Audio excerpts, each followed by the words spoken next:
Alright, so we got a Terex crane here, and the original complaint was that none of the outriggers were working at all. So there's 4 manifolds in this system, one for each set of outriggers here. That controls the direction. There's another one that controls pressure and relief. And the 4th manifold, which is the one we had a problem with, is the one that diverts power from the hydraulic pump itself to the circuit that controls everybody here. So that relay got down there and checked it out, and they had it wired backwards, so I went ahead and wired it correctly, put it in its right place. Then we had power to the outriggers. Alright, so we're under the crane here. First thing I wanted to verify was to make sure that the pins were correct on this relay here, and I found that the signal wire, instead of being on pin 86 like it should be, it was over on pin 87A. We did have constant power going to pin 30. I've got my positive negative ran out here from the battery. Got the negative side, got the positive side. Had it hooked to the positive, that way we can test for ground. And with the test light, anytime you got a ground, go right up there, get a light, you got a good ground. Alright, so the problem we have here is that this passenger rear outrigger will sit still while all of these are coming out, but as soon as you go to retract them, it goes out on its own with no control. Regardless of whether it's this outrigger, that outrigger, or the one back there, it goes out. So something is leaking. Alright, so we're up here at the midship outrigger. We got the middle here, you know, we got the front axle there, rear axle here, and then the rear set of outriggers is all the way back there. So what I had the operator do is I had him operate the outriggers out and down on each of the 4 points, and that way I could figure out the system. So we've got this manifold right here for this midship outrigger, and then we've got an identical one on the rear there. So all these valves are doing is opening and closing. There's no forwards or reverse. All it's doing is opening and closing. The one that does the control is right here. This is where we get either pressure to push them out or the suction to pull them back in. So at each point of actuation, this manifold is operating, pressure and suction. These 2 manifolds here, the one here and the one in the rear, they control which outrigger and whether it's going up or down. Alright, right now we're under the rear of the machine and we're looking at the spool valve for the rear outriggers. I'm going to have the operator actuate the switch. That way I can see which one of these solenoids is attached to this outrigger. Over here installing a new pigtail for this relay, and watch the end of that wire when I squeeze it. See all that stuff? That cable is full of oil. So that's probably why our relay is burning up. Alright, so just to do a little recap, when I first got to the job we had 2 problems. The first one was that the outriggers were not working at all. The operator couldn't get them to extend out, in, jack up, or down. Now this solenoid here that we're looking at, this one is what activates the hydraulics to the system that controls the outriggers, and that is turned on by this relay here. The problem that the operator was having was that every couple days this relay would get burned up and he'd have to replace it. And he replaced it 5 or 6 times before I got out there, and what finally made him call me was that when he replaced it the last time, the outriggers quit working altogether. So I crawl down there and I look, and first thing I notice is that there's no plug for this relay to get plugged into. It's just a couple spade connectors. So I'm like, alright, more than likely he hooked it up backwards because none of these circuits are labeled. So what I do is I have the operator activate the circuit on and off from the cab, and I'm down here with my test light, and all I do is just see which one of these wires has power going to it, which one's got ground, and it was pretty obvious to see which one was going to the solenoid. So once I figured that out, I pulled the spades off and put them back in their proper place. Once I got the relay wired back properly, then the outriggers started working normally for the most part, and then it was time to work on problem number 2.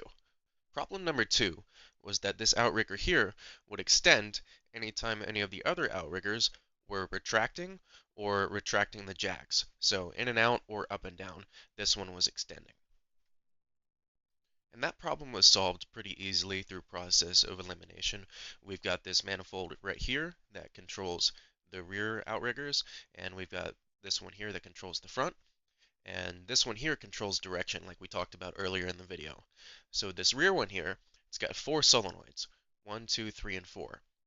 Two of them are going to control the vertical movement of the outriggers, the jacks here, and the other two are going to control the horizontal movement of these cylinders here. That's going to allow the outrigger to extend in and out. The only way that any of these cylinders are going to move is when the valve here gets opened up so hydraulic fluid can flow into it. This manifold here was controlling direction of flow. So one direction is going to allow the cylinders to extend, and the other direction is going to have the cylinders retract. So these two manifolds here, all they're doing is allowing the direction of this flow to go to one of the cylinders. So the only way in or out of one of these cylinders is through this manifold here. Now this manifold on the far side here was controlling this cylinder here. What was happening is it's got debris of some sort on the inside, or it's just the fact that it's a 30-year-old piece of equipment and things are starting to wear out in there, and the valve is getting stuck open. So anytime these cylinders here were extended or retracted, it was allowing flow to gradually fill the cylinder up and extend it out. Now, one thing I did verify, and pretty simple, just unplugging the solenoid. I wanted to make sure that there wasn't any current shorted to the solenoid when there shouldn't be. So unplugged the solenoid, made sure it was in its closed position, and the cylinder still moved. So it was a hydraulic issue with the valve getting stuck open. So after I figured out why the cylinder was drifting out, I needed to figure out why this relay kept burning up. So first thing I wanted to do really was rewire it. This crane leaks oil everywhere, and none of these spade connectors or butt connectors are weatherproof, as you can see with each one of these spade connectors having bare copper strands kicking out of them. And as I cut everything apart to repair it, you'll see earlier in the video that the wires themselves, like even behind the insulation, there was so much oil that it seeped inside there. With the wires being full of oil like that, that's going to increase the resistance, which is going to increase heat, which is more than likely why that relay was burning up. So I go ahead and start cutting everything up. I get rid of the spade connectors and all of the butt connectors, these here, the yellow ones, and even these funny looking butt connectors here. Pay attention to that.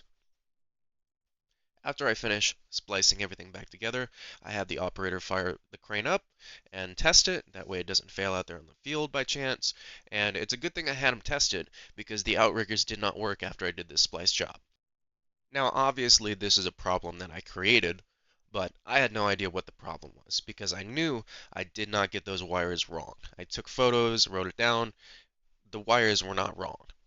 And the relay was working. I tested it before and after I put it on there just to make sure it didn't die. Then I started looking at these funny looking butt connectors that I went ahead and cut out of there. And I'm like, I wonder what those are, what was going on there. And because when this pump was running, when the machine was running, you'd go to activate the outriggers and you could hear the pump actuate, but it sounded like it was fighting against itself. And I'm like, that's so weird. And I went back to the manifold that controls the flow direction, pressure and suction. And I'm getting power at both sides of that instead of one. I'm like, how is that happening? And I get to thinking about these, and I take my meter and I run continuity across them, and there's only continuity in one direction. So these funny looking butt connectors that I just cut out of there thinking they were garbage were not funny looking butt connectors. Those were diodes. And for those of you who don't know, a diode is something that's only going to allow electricity to flow in one direction. It acts just like a check valve. And the reason that's important here is because this relay, the signal wire, piggybacks off of the direction manifold. So you've got two power sides or two solenoids on that direction manifold. Power is sent to one, and that piggybacks to this relay. Now you've got two of these diodes going into one single wire that goes to the signal prong of the relay. What was happening is when I got rid of these diodes and ran straight wire to that signal, you'd get power from one side of that manifold and it would activate the relay for the system, and then it would piggyback and go to the other side of the manifold, so it was just canceling itself out. None of the outriggers were moving, but the pump was actuating and it was fighting against itself. The diodes allow you to piggyback signal off of either side of that direction manifold without it backfeeding to the other side. So obviously I had to cut everything back apart, implement these back into the harness, and everything was working fine after that.